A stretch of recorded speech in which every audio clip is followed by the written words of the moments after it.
할렐루야. 우리 앞에 뒤에 이렇게 인사하겠습니다. 천국에 속한 자들이여 그 믿음을 지킵시다. 인사하겠습니다. 천국에 속한 자들이여 그 믿음을 지킵시다. 감사합니다. 과거에 비해서 요즘 교회 강단에서 잘 설교하지 않는 내용들이 생겨나는 것 같습니다. 그게 천국, 그리고 지옥, 그리고 마지막 심판. 어떻게 보면 요즘 사람들이 듣기 좀 거북해하고 불편해하는 그런 말씀들이 아닌가라는 생각을 합니다. 이는 어떤 시대의 요구 그리고 변화에 교회가 한 발짝 물러선 어떤 배려하는 측면일지도 모르겠습니다만, 배려라는 말은 어떻게 보면 좋게 포장되어진 말에 불과할 것이고요. 우리가 교회에서 천국을 말하고 지옥을 말하고 심판을 말하는 것은 하나님의 말씀인 성경이 우리에게 증언하는 말씀이고, 하나님의 말씀은 본질적으로도 변하지 않기 때문에 우리가 이 말씀을 함께 나누고 그 말씀을 듣는 것은 너무도 중요한 것이다 라는 생각을 하게 되어집니다. 우리가 지난주 함께 나누었던 씨 뿌리는 자의 비유를 여러분 기억해 보시면, 마태복음 13장 19절 말씀처럼 씨 뿌리는 자의 비유는 천국에 관한 말씀으로 시작되는 것을 우리가 알 수 있습니다. 하나님께서 세상 가운데 씨를 뿌리시고 그 씨앗이 천국의 열매를 맺는 그런 결과를 얻게 된다는 말씀으로 우리가 함께 내용을 나누었는데, 오늘 본문의 말씀은요, 그 말씀에 어떻게 보면 확장판 같은 조금 더 구체적인 이미지들을 우리에게 제공해 주고 있는 말씀이 오늘 본문의 말씀입니다. 오늘 본문의 말씀을 듣는 우리들이 그래도 참 감사한 것은요, 우리 교회가요, 이 오늘 본문의 내용이 알곡과 가라지의 말씀이잖아요. 그 씨 뿌린 자의 말씀, 알곡과 가라지의 말씀을 듣는 환경이 어떻습니까? 봄이고 파종하는 시기에 우리 교회가 딱 그 현장에 놓여 있으니까 그 말씀을 들을 때 어떻습니까? 몸소 주변의 환경을 바라보면서 말씀을 이해할 수 있는 굉장히 좋은 기회를 우리가 제공받고 있다는 생각을 하게 되어집니다. 깨닫는 은혜가 여러분 가운데 있으시기를 축복합니다. 사실 오늘 본문은 복잡하지 않아요. 그리 복잡하지 않습니다. 우리가 알고 있는 알곡과 가라지라는 이 내용은요, 굳이 설교하지 않아도 제목만 들어도 무슨 내용이겠다 충분히 파악할 수 있을 만한 내용들로 차 있습니다. 알곡은 곡간에 넣고 가라지는 거두어 불에 태우는 것은 어떻게 보면 너무나도 당연한 결과이겠죠. 어떤 농부도 다 그렇게 할 것입니다. 알곡은 당연히 창고에 들이고 곡간에 들이고 가라지는 태우고 혹은 어떤 용도로 그냥 써버리고 마는 것으로 끝나버리게 될 겁니다. 그럼에도 오늘 우리가 이 본문을 듣고 말씀을 듣고 설교를 해야 되어지는 이유가 있어요. 여러분, 그것은요, 곡식이 자라는 동안 알곡과 가라지가 함께 있고 그것을 구별하기 어렵다는 것에 있습니다. 옆에 보면 우리 신고사님 논이 이렇게 있는데, 물을 심고 나서 그것이 자랄 때 이삭이 맺어지기 전까지는 정확하게 구분하기가 쉽지 않죠. 어느 정도 자라고 나면 어떻습니까? 그것이 확연하게 드러나게 되지만 다 초록색인 것 같아요. 다 잎사귀만 자랐을 때는 어느 게 무엇인지 정확히 구분하기 어려운 모습을 우리가 보게 되어집니다. 구분하기 어렵다, 함께 자라고 있다라는 것, 우리는 이것에 경각심을 가져야 합니다. 왜냐하면 사실 말씀을 듣는 우리 모두가 어떻습니까? 다 오늘 말씀처럼 좋은 씨앗으로 자라는 알곡이라고 스스로 생각하기 때문에 그렇습니다. 내가 알곡은 길가 아닐지라도 나는 가라지 정도는 아닐 거야 라고 생각하고 싶은 사람들도 많죠. 여러분, 이 말씀을 듣던 2000년 전 예수님 곁에 모여있는 사람들도 크게 다르지 않았습니다. 왜냐하면 그 말씀을 듣는 모든 사람들도요, 자신들은 알곡이라고 생각했어요. 자신들은 모두 하나님 나라에 들어갈 수 있는 천국 백성들이라고 모두 다 생각했어요. 그 사람들을 향해서 오늘 예수님이 알곡과 쭉정이, 가라지가 있다라는 말씀을 전했다는 것에 우리는 경각심을 가져야 된다는 거예요. 우리는 그 내용을 기억해야 된다는 겁니다. 모두가 다 자신은 천국에 들어갈 것이다 라고 생각했기 때문에 그렇습니다. 그러나 예수님은 말씀해요.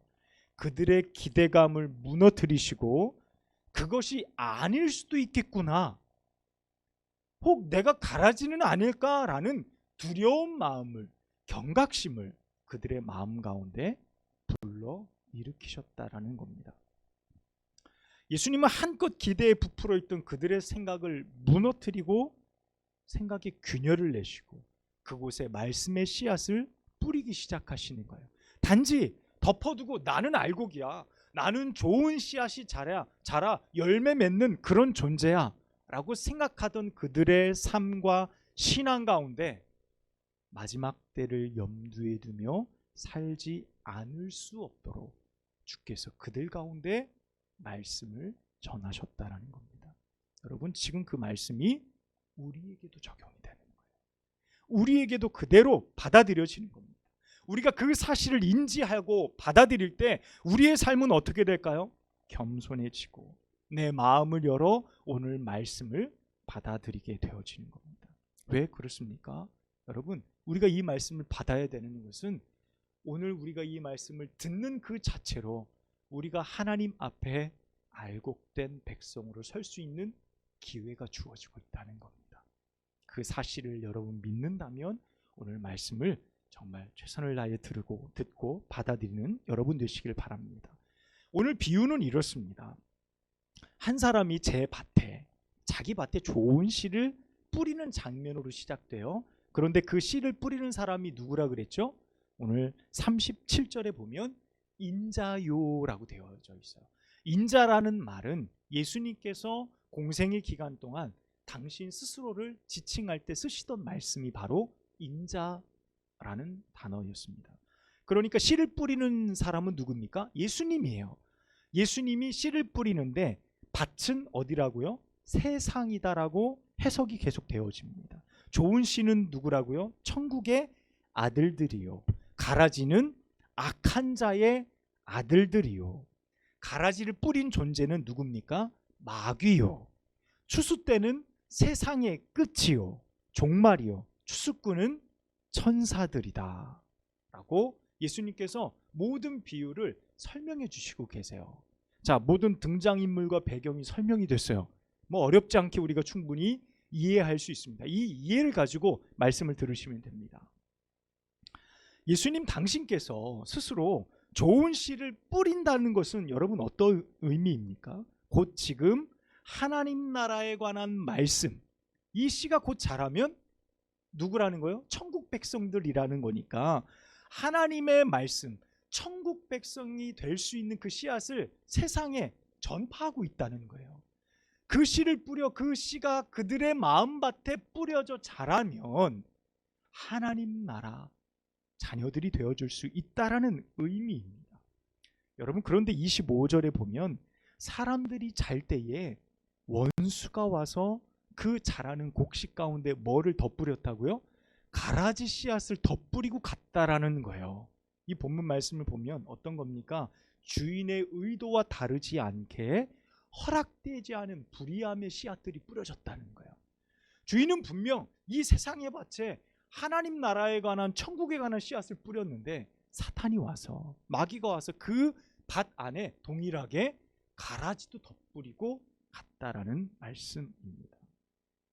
그리고 여기엔 또 하나의 의미가 있어요. 이것은 세상 가운데 좋은 씨앗도 자라지만 가라지도 언제나 함께 공존하고 있다는 거예요. 여러분, 우리의 심령에 내가 가라지가 아닌 알곡이고 좋은 씨앗으로 자라지만 여러분, 내 옆에는 가라지도 함께 존재하고 있다는 것을 우리는 오늘 말씀을 통해 발견할 수 있습니다. 우리가 지난주 말씀을 연결해서 상고를 해보면 어떻습니까? 지난주 네 가지 밭이 있다고 그랬는데 이 네 가지 밭이 어때요? 독립되어서 있다고 그랬나요? 아니지요. 네 가지 밭이 모두 혼재되어져 있다라고 말씀을 드렸습니다. 옥토밭만 있으면 너무 좋겠는데 옥토밭만 있는 것이 아니라 거기에는 돌도 있고 가시덤불도 있고 길가도 있다라는 거예요. 이 네 가지 밭이 모두 혼재되어져 있어요. 여러분, 좋은 밭만 있어서 하나님의 좋은 씨가 그곳에 뿌려져 알곡만 맺는다면 얼마나 좋을까요? 여러분, 이게 얼마나 좋을까요? 그러나 우리의 현실은 그렇지가 않다는 거예요.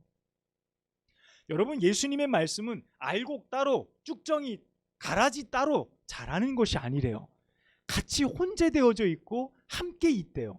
우리는 그것을 이삭이 맺어지기 전까지, 열매가 맺어지기 전까지 구분할 수 없다는 거예요. 여러분, 이 사실은 우리의 현실을 말해주는 겁니다. 우리가 살아가는 현실. 여러분, 오늘 또 세상 가운데 좋은 씨만 뿌려지지 않아요. 안타깝게 사탄은 여전히 가라지도 함께 뿌리고 있다라는 겁니다. 그리고 그 열매가 보일 때까지 어느 게 가라지인지 어느 게 알곡인지 분간하기 어렵다는 문제가 우리의 삶의 현실이라는 겁니다. 여러분, 그러면 오늘 또 이 세상 가운데 조금 더 구체적으로 말하면 우리의 마음밭에 좋은 씨가 뿌려져요. 그런데 가라지도 함께 뿌려지고 있고 그 가라지도 우리의 삶에 영향을 지대하게 주고 있다라는 것을 염두에 둘 수 있습니다. 여러분, 그러면 한 주간 살아가면서 여러분의 삶 가운데 뿌려지는 씨앗은 뭡니까?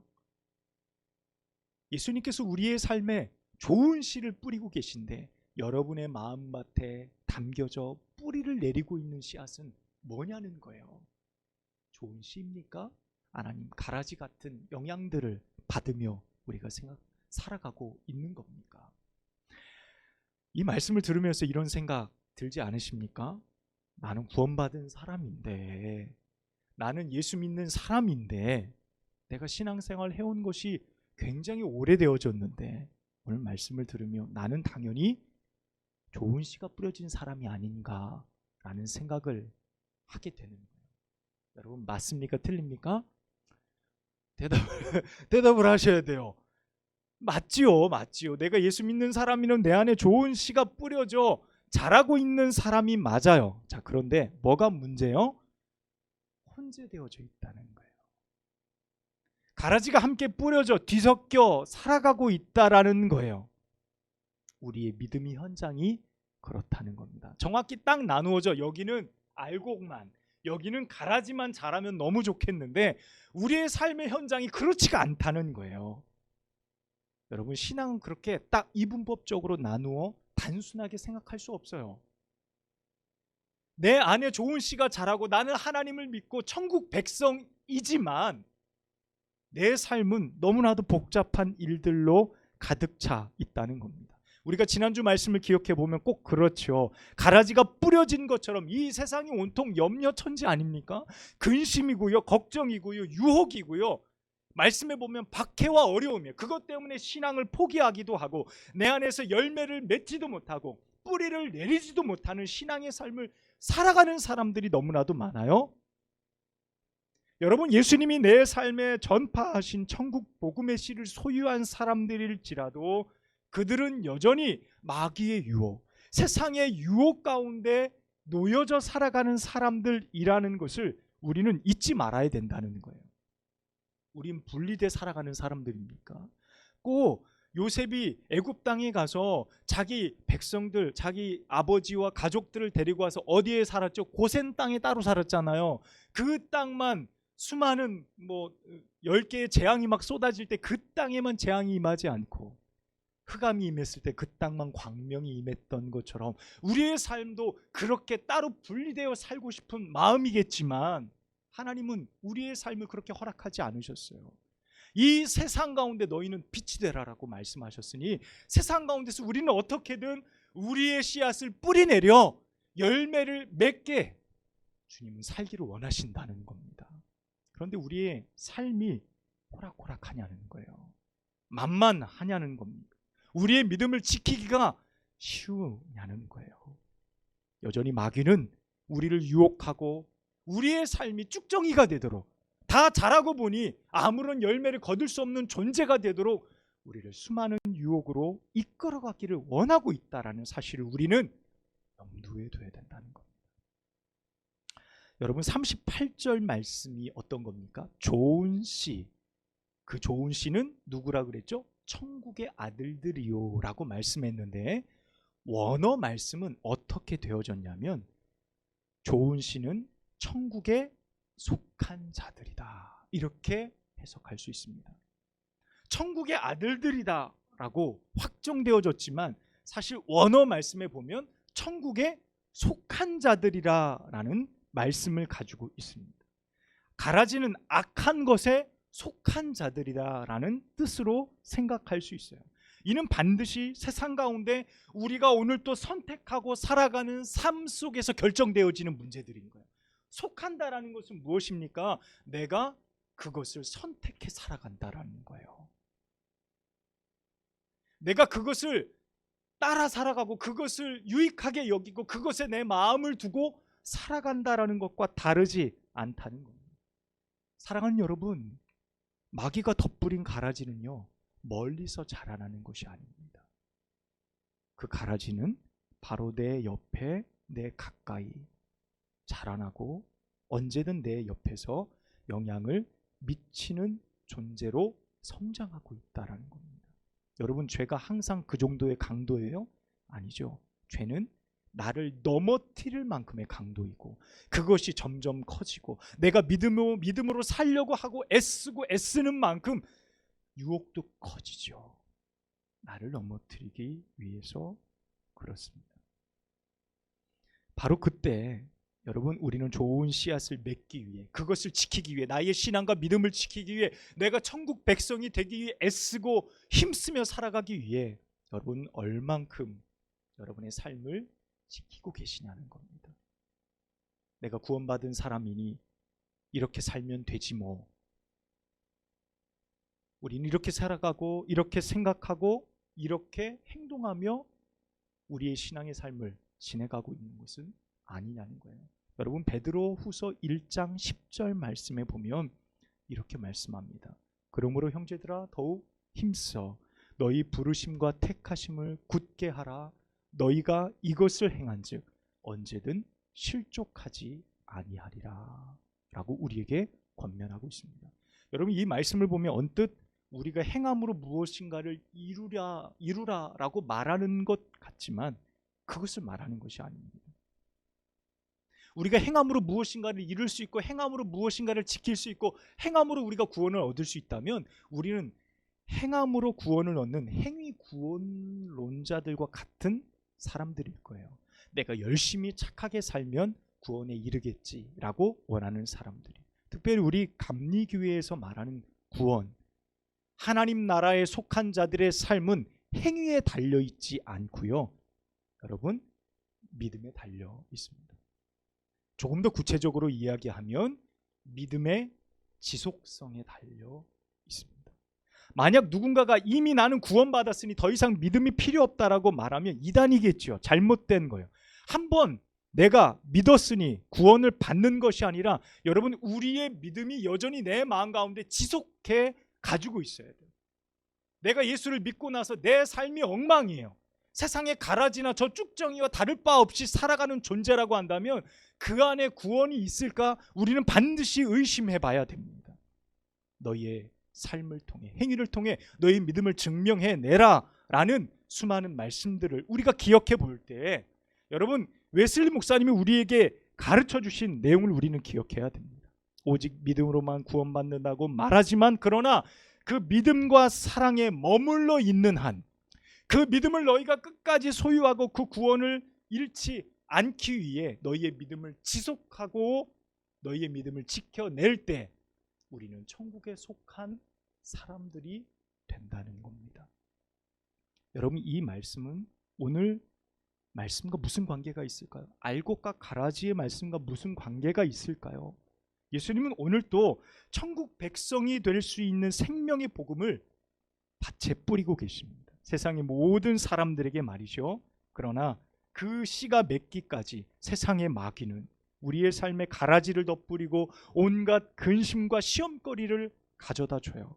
여러분, 그 가운데서 우리는 어떤 형편이든 믿음을 지키기 위해 애쓰고 힘쓰는 자들이 되어야 됩니다.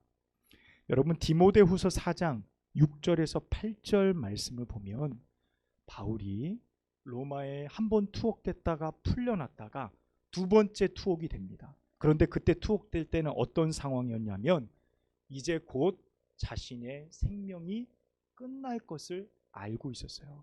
그래서 마지막 자기 믿음의 아들인 디모데에게 편지하는 마지막 편지의 내용입니다. 제가 말씀을 읽어드립니다.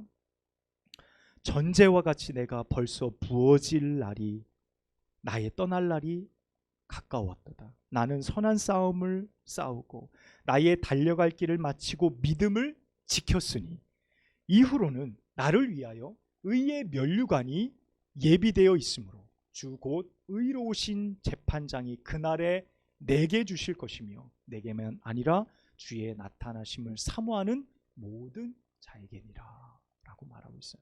지금 바울이 뭐라고 말하죠? 내가 떠날 날이 이제 가까워 왔다. 내가 주의 길을 최선을 다해 달렸고 무엇을 지켰다고요? 믿음을 지켰노니. 여러분, 이 말씀을 오늘 우리에게 적용해 보는 거예요. 좋은 씨가 우리에게 뿌려져 우리가 열매를 맺고 천국 백성이 되고 천국에 속한 사람들이 되었습니다.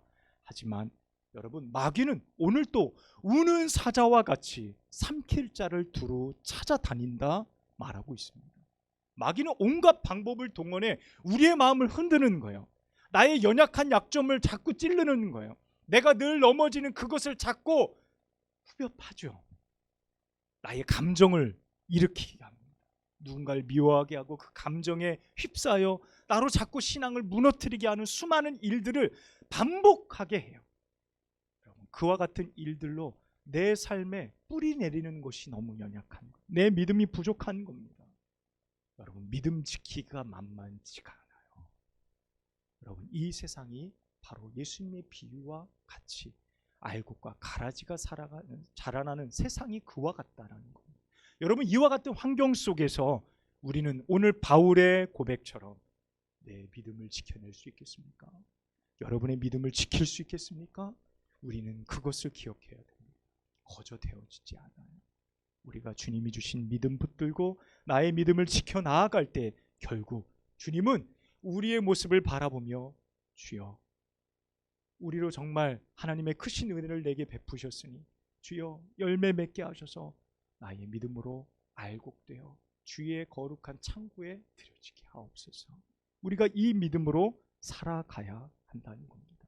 사랑하는 여러분, 우리가 그동안 입버릇처럼 말해오던 말세다 마지막 때를 우리가 살아갑니다. 마지막 때죠. 정말 이 세상을 보면 정말 그런 세상이 되어진 것만 같습니다. 여러분, 여러분에게 찾아오는 세상의 유혹 가벼이 여기지 마십시오. 그 작은 유혹이 나를 넘어뜨리고 나로 가라지 같은 인생을 살아가게 할 수도 있다라는 두려움과 경각심을 결코 늦추지 마시기를 바랍니다.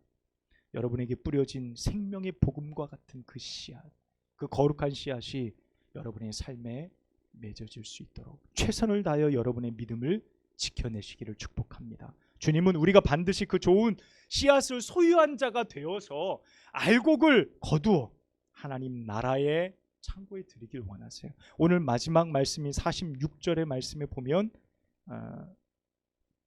43절의 말씀에 보면 뭐라 그러죠? 그때 의인들은 자기 아버지의 나라에서 해와 같이 빛나리라. 아멘. 해와 같이 빛날 귀한 존재들이 될 것임을 말씀해 주고 계십니다.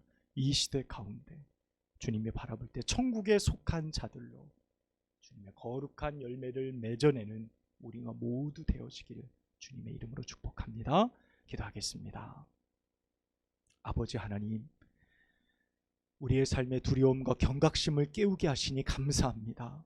알곡이지만 하나님, 가라지가 내 옆에 덧뿌려지고 사탄은 여전히 우리의 삶을 유혹하며 우리의 근심과 걱정을 들추어내는 그런 악한 존재임을 깨닫게 하시니 감사합니다.